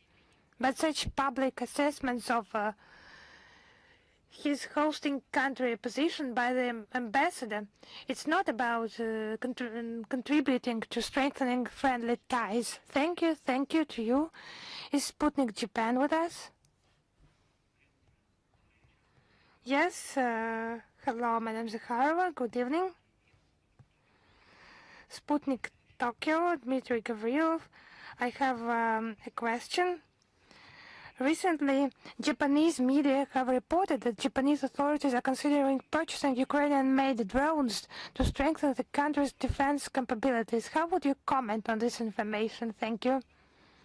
You know, such reports, especially if they are confirmed, further testify to the fact that Tokyo is increasingly involved in military cooperation with the Kiev regime that is openly demanding weapons for the Ukrainian armed forces in exchange for drones. Clearly that is bringing the peaceful resolution even further. And any attempts by the Japanese authorities to establish shipments of weapons, lethal weapons, to the Kiev regime will be considered hostile actions against our country, and the retaliatory measures will follow. Thank you. Is Xinhua with us? Yes. Hello, Madam Zakharova. Xinhua agency here. Recently, the United States of America has said that the American armed forces must control space. It indicates U.S. intentions to deploy weapons in outer space, and China consistently opposes the militarization of space. How do you assess U.S. actions in this area, and does this pose a security threat to international community? Yes, I would like to clarify. Will the United States control, according to those statements, the entire space or some part of it? Yes, it's a rhetorical question. Actually, we have commented in detail this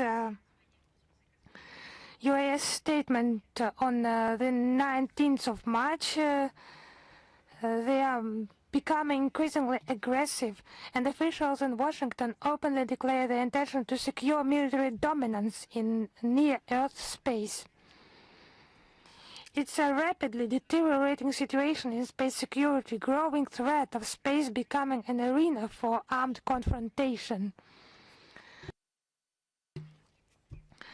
We are convinced that any armed conflict in orbit would have catastrophic consequences for the long-term sustainability of space activities and the prospects for space exploration for all states without exception.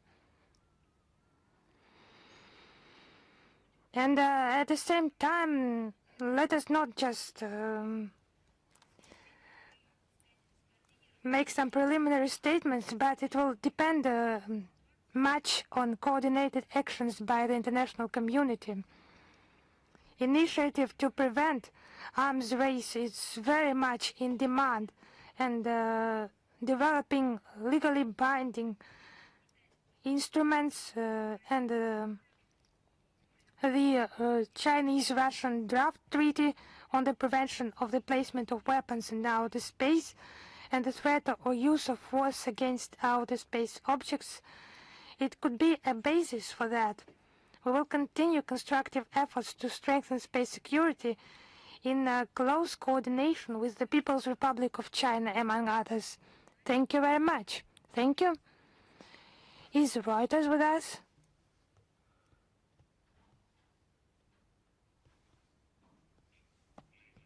Yes, Madam Zakharova.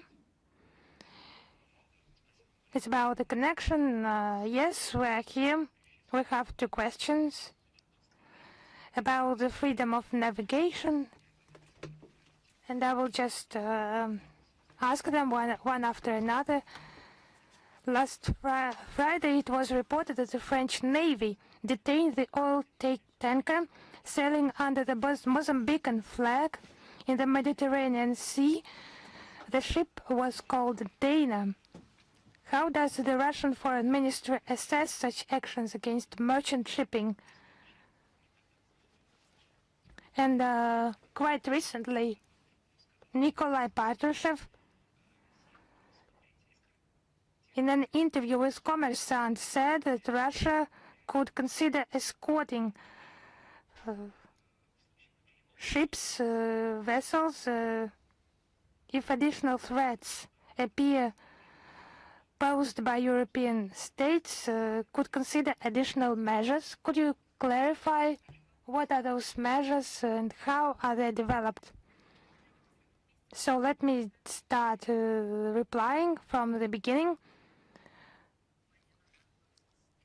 Recently, we have repeatedly commented on such controversial actions by Western states. On the 23rd of March, we published a detailed and comprehensive statement by the Russian Foreign Ministry in that respect. We think that such actions are unacceptable, impermissible, and gross violation of the 1982 UN Convention on the Law of the Sea. We will use all the tools we have, legal tools, in order to ensure the respect for the principle of freedom of navigation. And those who intend to transform the Baltic Sea into, in brackets, internal water, a quotation for NATO and the EU, such measures will not go unanswered, and we will use all the available means. So we support the 1982 Convention, resist to neo-colonial dictatorship, and stand for the unification in order to protect the legitimate interests of maritime carriers. So we think it's unacceptable to turn the maritime space into a zone of confrontation, and actually to return to piracy, but at a new technological level. So why has the international community worked so hard on preserving the international regulation? Why have so many resources been spent in order for the maritime space to be regulated, when it's possible like that just to remember about pirates' tricks of 300 years ago, but in new technological harpoons to seize vessels, to rob them and to destroy them, and so on. Yes, that's the case, but we have the film of Pirates of the 21st Century, but it's some prophecy.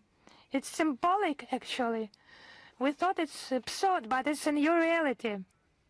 Now about the interview by Nikolai Patrushev.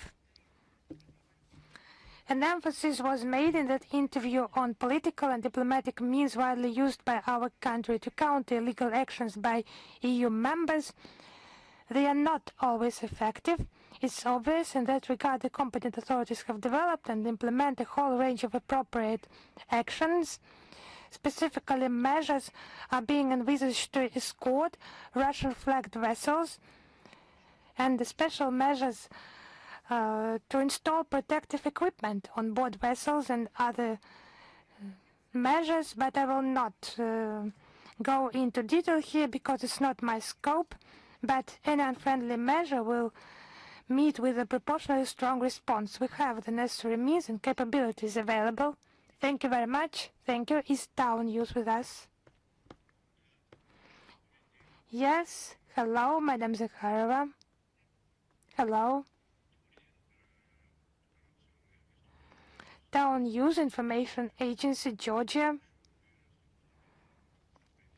First of all, I would like to thank President Putin of the Russian Federation, Russian Orthodox Church, and the people of Russia for honoring the memory of our beloved Patriarch Ilya II, and the participation of Special Representative of the President of the Russian Federation for International Cultural Cooperation, Mikhail Shvydkoy, in the farewell ceremony for Catholicos Patriarch of Georgia. And those condolences were perceived as a significant, friendly, and symbolic signal. What do you think will be further practical and diplomatic impetus? In your opinion, what could follow such steps? And following up on your statement at the previous briefing that the ball is not in Russia's court, what actions on the part of Georgia could further this impetus? Actually, I would like to reply to your today question, and I have taken this homework from the previous briefing. Yes, it was actually deep grief in Russia, the death of Patriarch. He was a true spiritual leader, and he protected traditional values and Orthodox unity. So he was respected in the entire Christian world. You have enumerated the steps by the Russian authorities in order to convey officially our condolences to the people of Georgia. Regarding relations with Georgia, our peoples, I would repeat once again, are bound by the closest historical ties. Despite well-known political differences on some issues, we encourage the development of bilateral cooperation. It appears that the Georgian side is also interested in constructive relations with Russia. Interaction with our country is one of the key factors behind the unprecedented growth of the Georgian economy. I would emphasize that our ties with Georgia are natural and not artificially imposed by someone. And we do not allow to impose such approach on us by the West or by anyone else. So it's about economic interaction and people-to-people contacts. Russia is a key trading partner for Georgia in 2025. Yes, as I have promised. I took that data from experts. The trade turnover grew by 6%, reaching $2.7 billion. Russia accounts for 2/3 of Georgia's wine exports, 90% of fruit, 40% of lemonades and mineral water. This demonstrates that our capacious market remains Georgia's priority, and CIS countries account for 70% of Georgia's exports, many times more than the EU's share. Why I compare with the EU? It testifies about the lack of a clear result from the Georgia-EU Free Trade Agreement signed in 2014. It's just propaganda. It remains only propaganda.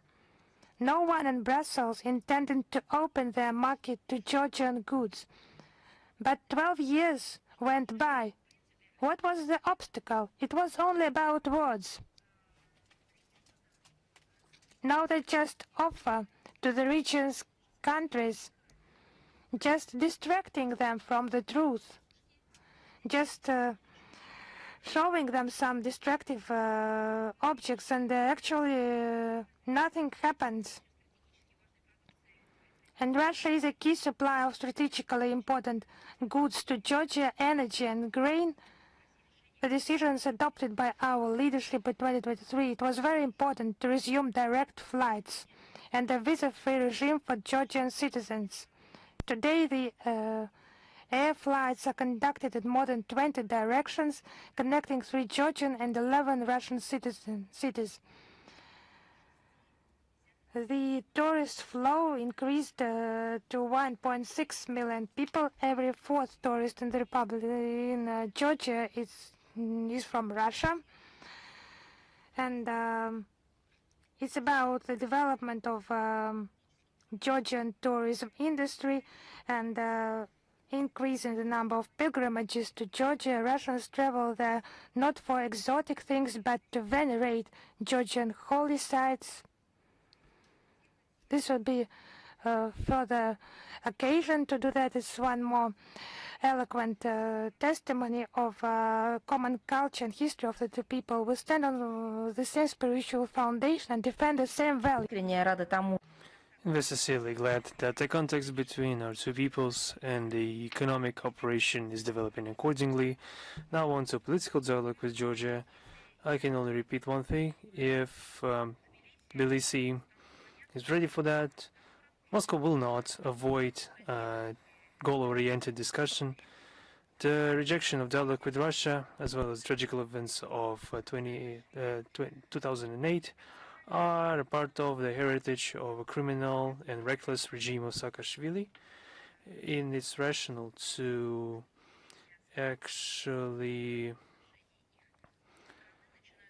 rationally justify the advantages of such an approach that Georgia used to take, and we hope that Tbilisi, realizing the true goals of the West in regards to the country, will understand that cooperating with Russia is better than confronting it, and this is a position that is backed by facts. And the challenges that our peoples, our countries have faced have become doubtlessly a very powerful provocation that has been prepared for a long time, and fortunately was stopped in its tracks, and it didn't go any further in the deepest part that it was prepared to serve by the West, not only for our country but the entirety of the region.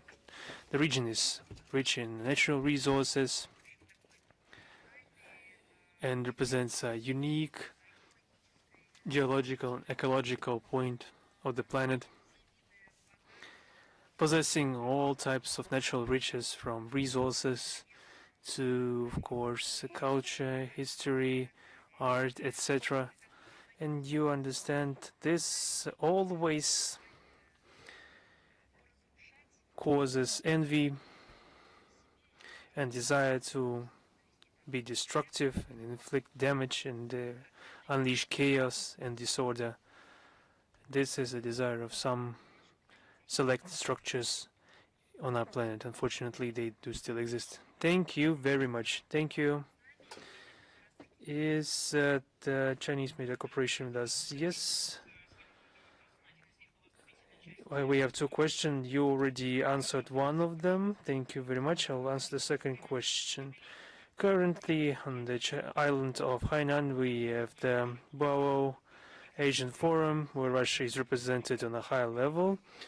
Asia is currently being called locomotive of the global economic growth, with its role becoming more important than before. How does Russia view the multilateral cooperation with the Asian countries in the forming markets? What are expectations of the Russian side in regards to the existing forum and the prospects of its development?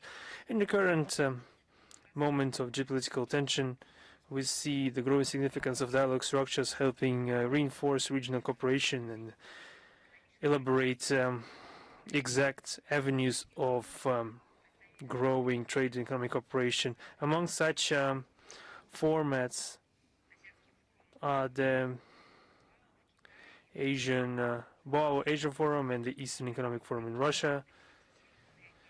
They are depoliticized and representative and specially oriented towards the Asia-Pacific region, rich in history and tradition, and they are, of course, extremely effective. The organizers of the ongoing Asian Forum, Boao, are raising the topics concerning the relevant economic tendencies in the world. Especially, we see the discussion of digital economy and managing artificial intelligence, good environment for trade and investments, development of cross-border payment and electronic commerce.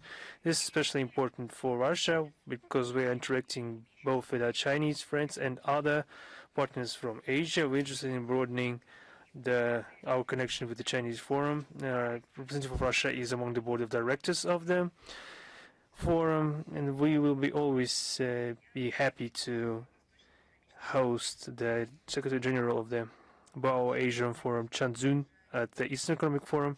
We also think it necessary to invite representatives of multilateral associations situated in Eurasia to such events. The forum is hosting the heads of executive authorities of some international structures such as ASEAN, SCO, CICA, the Asia Development Dialogue, Asia Cooperation Dialogue, and also these representatives are also visiting the Eastern Economic Forum, where we see the work conducted by the EU, APEC, and the SCATO. This also helps reinforce the context between the business circles of those countries. So we wish all the success and productive discussions at the Boao Asian Forum, and we also hope for broad representation at Eastern Economic Forum. Is Bolt News with us? Yes, good afternoon.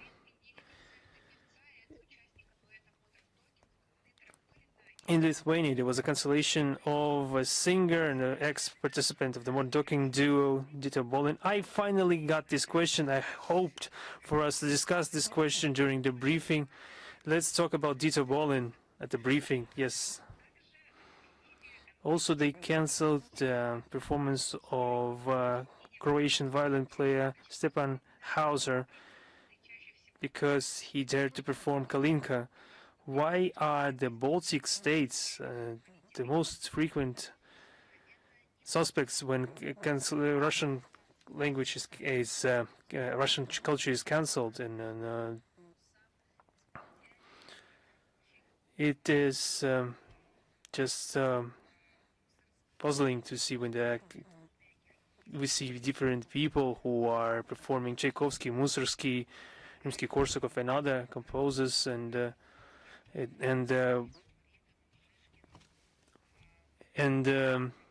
it would be very terrible to see for everyone who knows who Vrubleva, Vysotsky, and other great painters are, who are familiar with the actions of Russian museums, and who know about the theater of Stanislavski, smaller theater, and other our theaters. We're not even talking about the performers. We're talking about the Respublic regime, who is responsible for such commandments. They cannot, in reality, cancel anything. They change some logos, labels, and that's it. Then they run out of money, and they started to focus more on their real task at hand, trying to control the damage. Periodically, just resorting to some petty acts. What we are witnessing is just nationalism transforming into neo-Nazism. Thank you. Thank you. Is Lenta.ru with us? Now, yes, Madam Zakharova, we have on the 20th of March,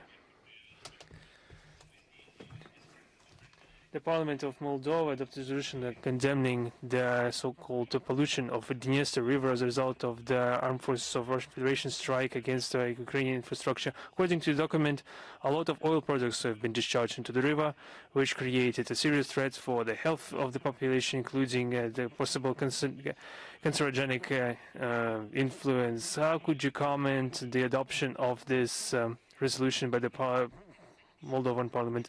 There's nothing to be surprised about. For many years, official Chisinau has been regularly accusing Russia of practically everything. Economic, financial problems, Russia is always to blame. The situation in the security sphere is aggravating. Moscow is to blame. Unfortunately, demography is declining. Moscow is to blame too. Everything they are blaming on us. Now the environment is getting worse, and Moscow is also once again to blame. Even the Moldovan citizens themselves, they think that this is suspicious, and there are no clear circumstances described of this incident taking place, no credible evidence, but nevertheless it doesn't stop them from accusing Russia. It begs a question in regards to the sending of samples of the contaminated water for analysis for some reason to Bucharest. I don't know. Don't they have any laboratories in Moldova? Probably they do. Why sending the samples to Bucharest then? I don't know. Why are they doing that? It's obvious. And the very same day, on 20th of March, the Parliament of Moldova voted in favor of denouncing 3 basic CIS treaties. They just needed to mask this act by some other news story justifying the sudden denunciation of those documents. Another coincidence is a statement of Maya Sandu, the President of Moldova, of March 23rd, regarding the feasibility of Moldova joining the so-called coalition of the willing. For Moldovans who are visiting Russia, who are working in Russia, who are witnessing good neighborly relations, how do you explain to them that suddenly you need to act against Russia, especially in that overt way, join something that, pardon my French, has clearly gotten stale, that has gone rotten. worsening situation with the Dniester is another justification to justify their actions, having nothing to do with the well-being of the citizens. Exactly on the contrary, leading the situation becoming worse. Please, News.ru. Yes, we have two questions today. How does Moscow evaluate the risk of possible occupation or blockade of the Kharg Island by the United States, which is a key node of exports of Iranian oil? What consequences for regional stability, global energy prices, and interests of Russia would this scenario entail? The worsening of the situation in the Middle East has already, as you know, I'm convinced that you're familiar with the numbers, has led to the rupture of 20% of all global shipments of hydrocarbons and fuel. We already mentioned that at the previous briefing, due to the significant damage of more than 40 facilities of fuel and energy infrastructure of the Persian Gulf countries and the practical blockade of the Hormuz Strait, the market daily is lacking 50 million barrels of oil and 4.5 million barrels of oil products. And according to the International Energy Agency, gas has increased in price by 85% in recent time and is currently trading around $600–700 for 1 cubic meter. The Brent oil has increased in price by 54%, currently at level of $100 per barrel. Such significant and sudden growth in price of energy has led to the ramifications for the entirety of the manufacturing production chain.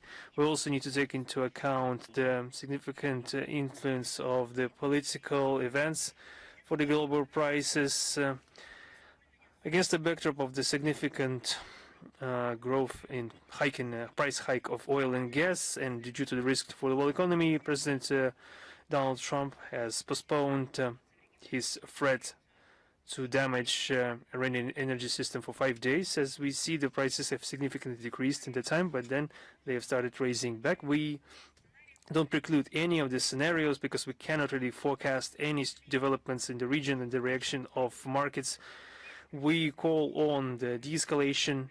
We also hear about the speculation about the so-called land operation in the Kharg Island, but hope this will not come to it because the results of the already accomplished facts are enough for us. And my second question: as a result of the standoff in the Middle East, the United States has to withdraw the personnel from the bases in the region. According to the media, recently the United States base was transferred from Baghdad to Jordan. How does the Russian MFA evaluate the evacuation of the American military bases from some Arab states? Will this positively influence the situation in the region? You know, we don't usually comment on the bilateral relations of two sovereign states, but we need to note that the current dramatic situation in the Persian Gulf are telling in saying that the presence of the United States Armed Forces in the region, instead of reinforcing security, creates additional threats for all countries of the region. Thank you very much. Is Newsfront with us? Yes, good afternoon. One question, if you allow me. How would you evaluate the new accusation raised against Russia that the main person to blame for the growth of migration to Europe in the last 10 years is the Russian President Vladimir Putin? This statement was made by the EU Commissioner on Internal Affairs and Migration, Magnus Brunner, in his interview to Financial Times. I'll just ask for clarification and just ask for we have been accused of worsening the environment in Moldova and migration problems in Europe. If we talk about this seriously, there is nothing new and nothing true about such statements. We have given numerous evaluations and comments to the statements from Brussels. now trying to shift the blame for the refugee flow to Europe onto Russia. All accusations of Western countries in regards to the Russian culpability in the world migration crisis is another attempt to lift the responsibility for their own misdeeds and find someone to blame, find scapegoats to cover up their own failings in the migration policy. Let's just remind them what the situation was in reality in the last decade. It's a direct consequence of a reckless and short-sighted interference into internal affairs of sovereign states of the Middle East and North Africa to destabilize them and forcefully change the regime. Just remember the so-called Arab Spring. That's the root of the existing current problems when it comes to migration. This led to a collapse of statehood, humanitarian catastrophes, civil wars, and growth of terrorism. Before that, we saw the situation around Iraq. Parallel with that, we had the so-called Arab Spring, pseudo-Arab Spring. Then we saw Libya, Syria, and so on and so forth. We can give dozens of other examples. Permanent threat to livelihood, lack of fundamental rights and freedoms has led to mass refugee flows from that region. Just look at our statements from the period. We have always warned against it. We have always warned what this would lead to. And the European Union officials just responded saying that they would handle it, and now they're blaming us. The states that actively participate in such interference, that have been unleashing conflicts, should have realized long ago that they are the ones who bear the brunt of the blame for the consequences and the mass flow of migrants and refugees. Today, thousands of people are still daily risking their life trying to reach Europe. And what about Ukraine? Didn't the European countries, the US, Canada, were engaged in destabilizing the situation for decades, destabilizing the regime, trying to conduct a coup d'etat? That was them, of course. Brussels is continuing to neglect the situation in the Mediterranean, where the inaction of corresponding border services of Europe continue to lead to thousands of deaths every year. At the same time, we see them forcing out potential asylum seekers and not allowing them to enter Europe. This is all being done in violation of international legal norms in the area of protecting rights of refugees. European capitals are actively preventing access to their territory and preventing access to asylum procedures, and are trying to shift the obligations to other countries. We've seen this many times before, because this was highlighted, for example, by the UNHCR. Until the West stops interfering into sovereign states of other regions, the problem will not cure itself, and they don't want that. So they resort to blaming Russia. Is Ross Media with us right now? Just a couple of questions more. Is Ross Media with us? Information agency of Ross Media. We have two questions. This year, India is chairing the BRICS, and they are at the same time they are growing cooperation with the United States and their allies.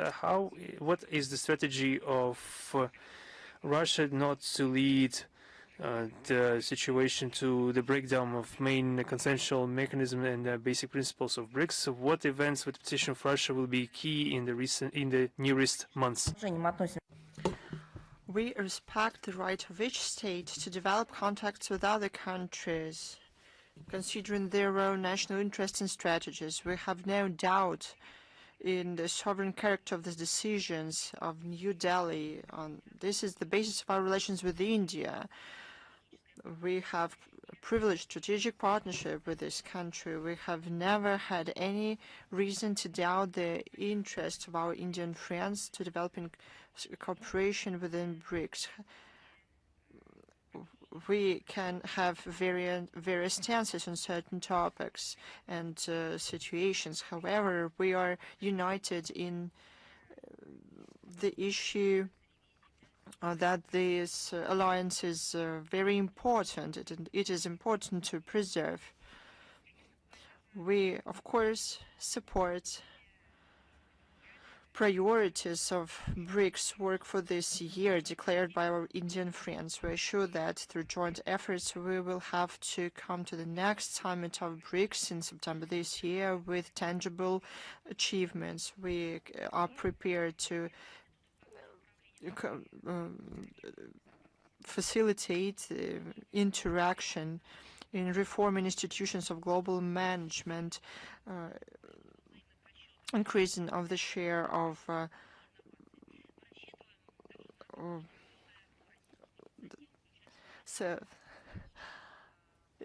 settlement in national currencies and other topics. We expect to continue work on Russian initiatives, including the mechanisms of insurance platforms. One of the key events on the political track, besides the traditional meeting of the leaders, there